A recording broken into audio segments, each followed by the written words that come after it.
She's April. And she's Molly. And we we're are the Book Besties. I was just like dating this hot coasty guy, and I was just like there for the summer, to be cool. It'd be great if he left too. I'm kidding. I'm kind of obsessed with him, and I'm sure he's going to come up on the podcast many times. She's a children's librarian at an elementary school. I know, because you're a baby. You're so young. You're us kids. It's never too late. And it's never too late to follow your dreams. And because neither of us say no to the other person, let's rock and roll. So, hi all. We thought for our first episode, we should introduce ourselves and tell you all how we met and how we became the Book Besties. Yeah, 100%. So, where do we start? At the beginning, I guess. We met at a mutual friend's house. She was having a game night. Yeah, an ex-mutual friend, actually. I mean, yes, but... But at the time... Anyways, I digress. I believe you and I sat on said not friend's couch all night and talked about books the whole night. Yeah, I probably all I remember is being the only person at the party that didn't have a military ID. I mean, that's all we knew. I mean, Matthew didn't anymore. I mean, he was espoused by that point, but most people were just, trying to throw rank on everybody all night. So it was nice to talk to somebody that wasn't trying to flop collars. And I was just trying to flirt with the cute guy I came with, who is now my husband. So there Word. You go. Word.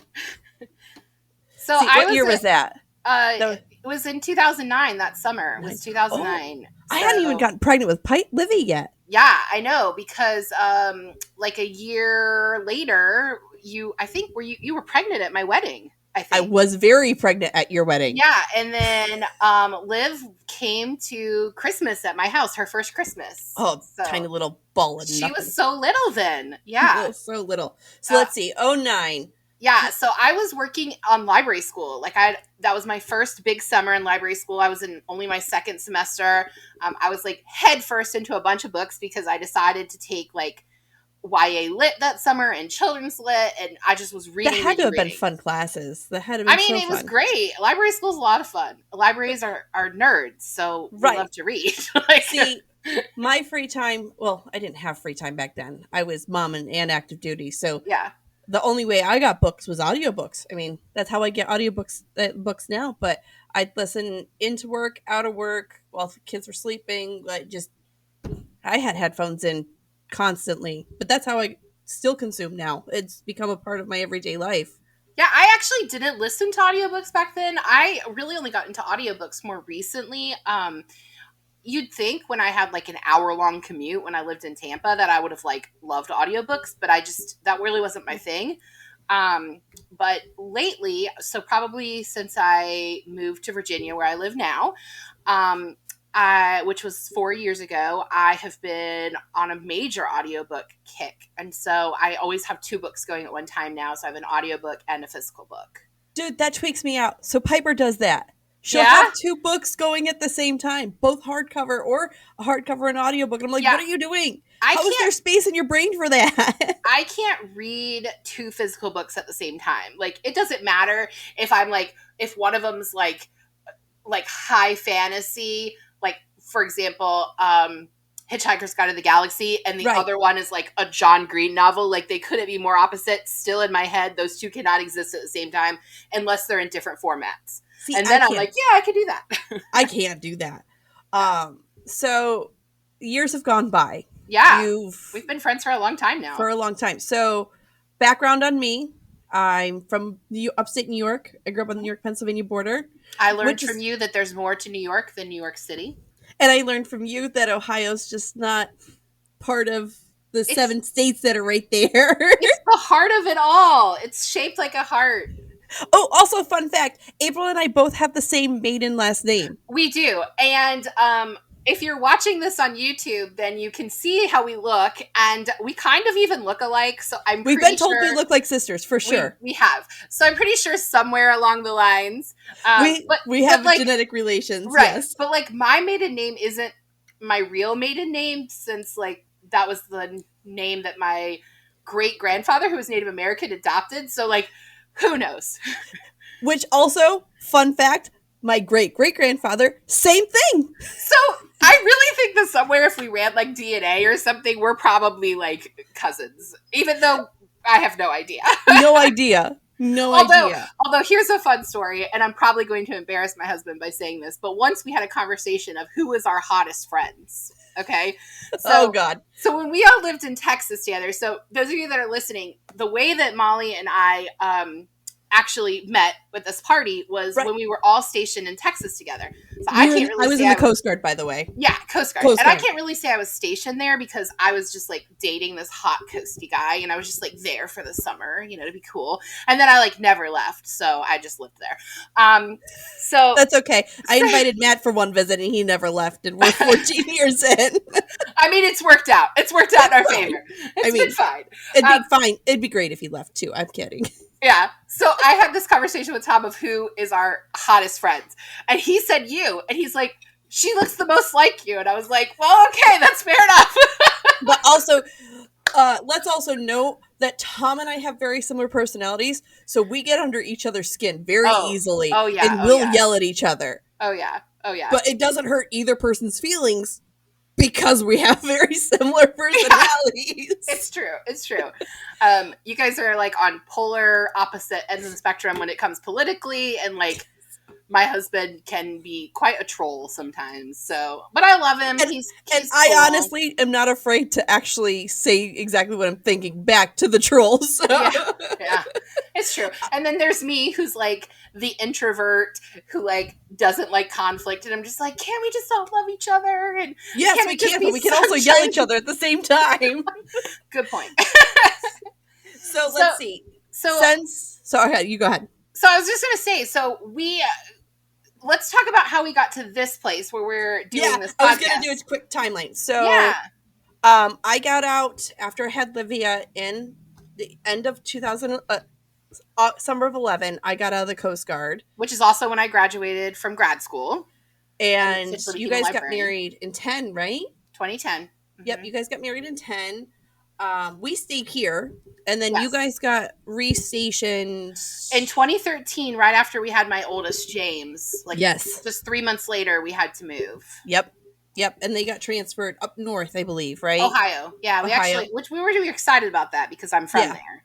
Right, and now you guys are in Virginia. We're in Virginia. I'm pointing south, which is not where you are. You're in Texas. We are not south of you.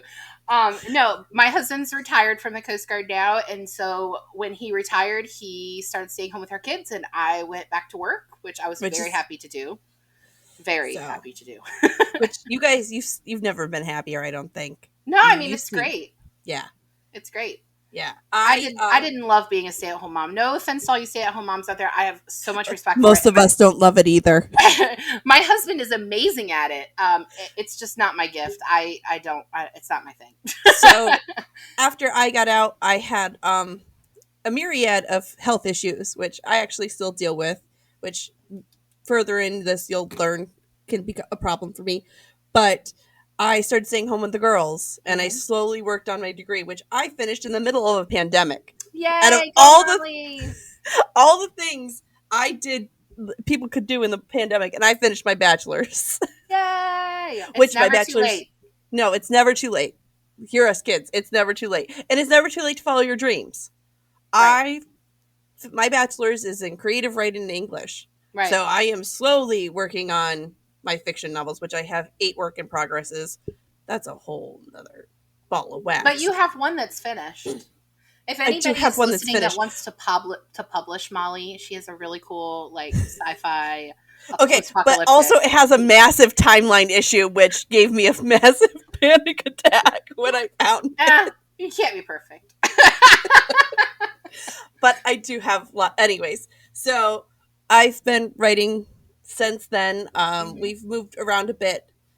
We've dealt with strikes. Oh, my husband works in the oil and gas field industry here in Texas.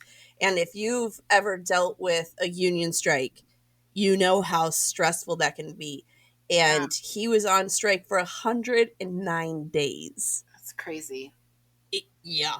It's a Yeah. long I mean, time. I got a lot of yard work done. Let me tell you what. Matthew Biggs was very busy during that time frame. But Didn't he like build a play set for your kids in the he backyard during that built time? a castle in the house for the girls Oh my god. with a slide. Oh my gosh. That's crazy. So before we wrap this up and they can get a sneak peek of episode 2, our Yeah. first book fight at the Yeah. end, Yeah. let's do our top 2 favorite books and our Yeah. top 2 least favorite books. Oh gosh. Okay, you can never ask a librarian their favorite Okay. book. Like that's just terrible, but I'll try. So my favorite book of all time has not changed since I was 16 years old when I very first read it, and that is To Kill a Mockingbird. And when I was still a teacher, I taught freshmen, and I taught that book. So in addition to having read it on my own, or well, I guess I read it for school, I then read it to teach it, and have continued to read that book over and over and over again, and have read it. I've lost count. It's so many times that I've had to buy new copies. It's amazing. It's a classic. I'm going to go with my second favorite book being a newer book. And I'm picking this one. This author is my favorite author. I'm kind of obsessed with him, and I'm sure he's going to come up on the podcast many times. My favorite author is John Green, and I would say Turtles All the Way Down. Yeah, right. Shocker. And I would say Turtles All the Way Down.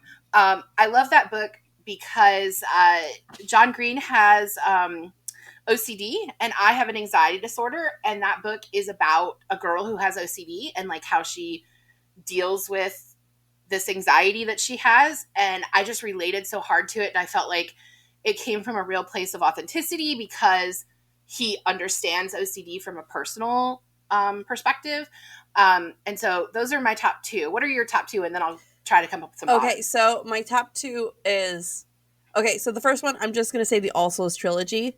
It bounces from book to book in that.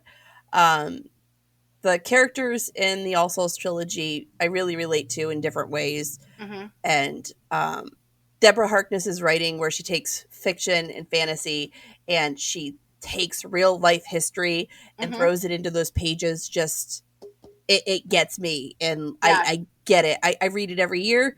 I'm a part of the Real Time Reads over on the Facebook page. And you've met her, right? I've met her several times. I've been to con. I have a tattoo based off the series. That's crazy. That's awesome. It's. We'll talk about it because I can't shut up about it ever. And just for all of our listeners, Molly has been begging me to read the series, and I haven't yet. So I will. And I'm making it part of the cup. It's going to be coming up. It is going to be an episode, so I have to read it. And then my second is actually The Proposal. I've actually really, I'm going to screw her name up. Her first name's Jasmine. Her book series starts with 2 characters, and then the next book is a runoff connecting characters, and so on and so forth. And I've read the series, well, I've listened to the audiobooks, but I've listened to the books several times since starting it, and it's just spectacular. Least favorites, 2. I could not finish 50 Shades of Grey to save my life. Oh, I wanted to. As a writer, I went and reached for my red pen because I needed to do some editing. No offense. If you love it, I'm happy for you. But read what you read. Read what you read. There's going to be no book shaming here. None. And Outlander. Couldn't get into it. I love the TV series. Can't get into it to save my life. And again, read what you love. Yeah, read what you love. Couldn't do it. So, least favorite for me, I'm going to put 50 Shades of Grey on there as well. I actually did read the whole series.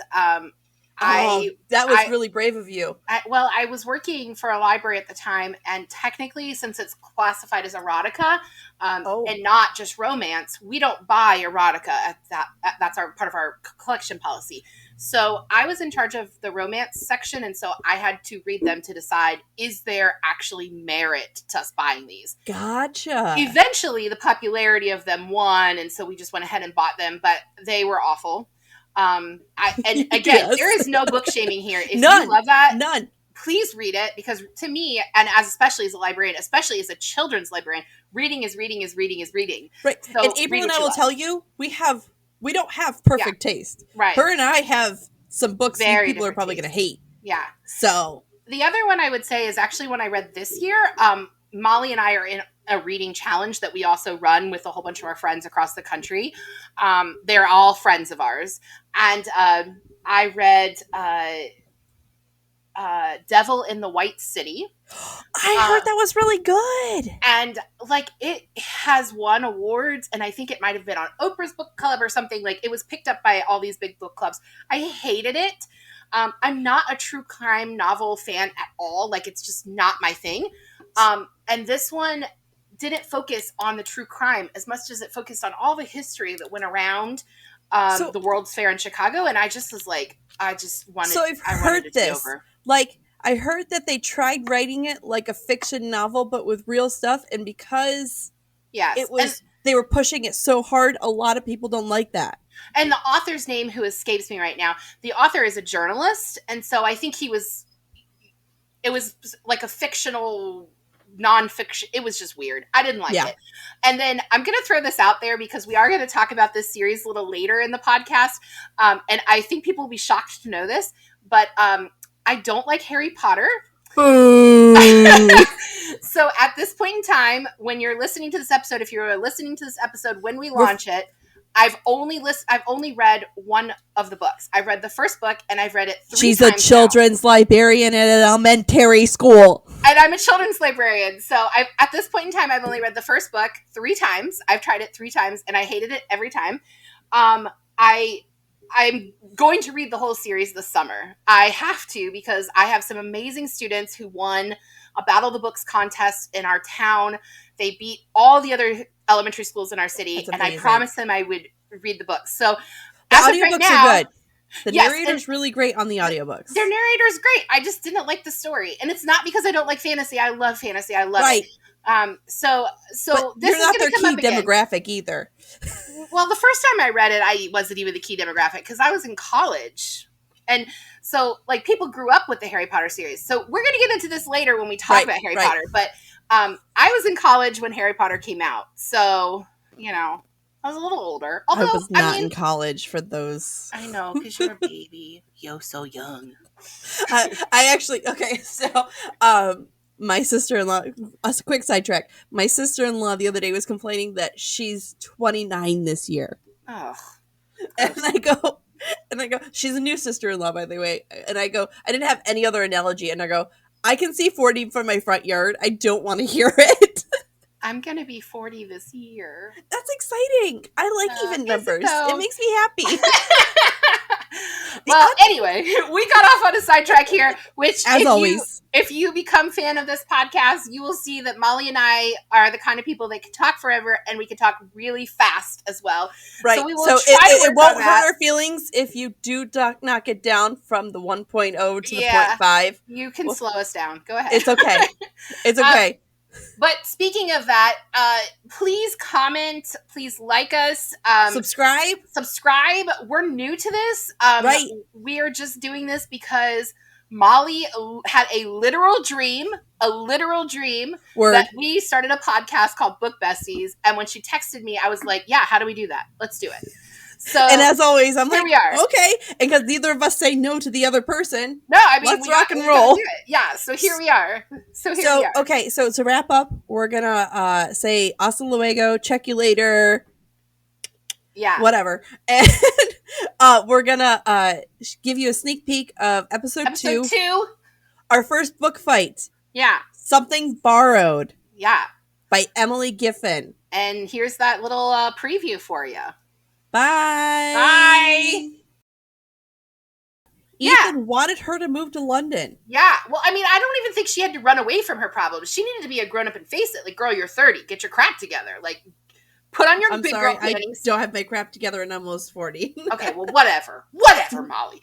Put on your big girl panties and break up with these people. She was still going to go to their wedding, and not just go to their wedding. She was going to be the maid of honor in their wedding. Okay. She owed it to them. To break that relationship, because I'm agreeing here with you. But but do you remember being single? Oh my gosh, those days are so behind me. Yes, of course I remember. Okay. But do you remember that feeling of loneliness? Yes, sure. Of course, I can still remember those days. And when it feels like your options are limited and your only option is to be the side piece, I can see her headspace. I'm not saying it's right. I can see her headspace. Were not limited. Agreed. Not only did she date Marcus, but didn't she go on a date with somebody else during the book? In London, yeah, and like he felt her up and all that jazz. Yeah. Yeah, but, so like I think so first of all, stay and that like that he loves her. That he loves her. She's always been his first choice. Like be someone's first choice, not their, their side piece. And which I audibly booed in the yes, I remember theater because I was so mad that they ruined Ethan. Yeah, but I was like, oh gosh, she's really doing that. She's booing in the theater right now. This is what's happening, guys. You have to understand that I am an introvert. Like I'm doing this podcast because you can't like you can't converse with me. You could see me if you're watching on YouTube, and you can hear me if you're listening. But she doesn't have to read your comments. But I'm an introvert. This is not my thing. But I will audibly fight with you. Right. But I'm like, Thank you for joining us on Book Besties. Don't forget to like and subscribe. The views discussed here are those of Molly and April, not those of anyone else. Your book besties are Molly Biggs and April Watkins. Editing by Thomas Watkins. And the music is Sleep Sweetly by Pritica. Don't forget to follow the Book Besties on Facebook, Instagram, Twitter, and YouTube. If you would like to contact the Book Besties, please email us at bookbestiespod@gmail.com. Thank you.